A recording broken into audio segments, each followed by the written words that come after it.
Arthur Schopenhauer and Martial Arts, From Pessimism to the Will to Fight. Arthur Schopenhauer, one of the most famous pessimistic philosophers, viewed life as an endless struggle driven by blind, irrational forces.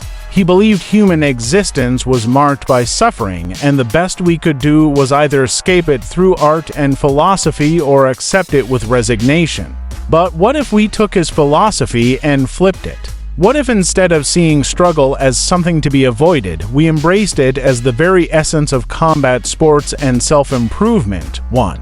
The struggle is real and necessary. Schopenhauer's idea of the will to live describes an unstoppable force within us that keeps pushing forward, even in the face of suffering. In martial arts, this is the exact energy that fuels every fighter. Training is hard, losses hurt, injuries happen.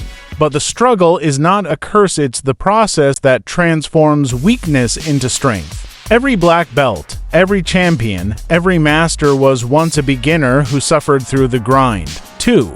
Pain is the teacher, not the enemy, pessimism might say. Why fight if suffering is inevitable?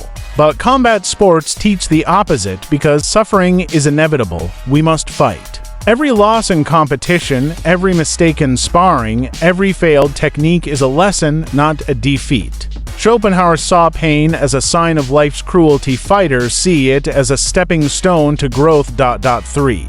Confrontation as a path to mastery. Schopenhauer believed that escaping the struggle was the best way to find peace. Martial arts teach that peace is found through struggle, not away from it. The best fighters are not those who run from battle, but those who confront it head-on physically, mentally, and spiritually.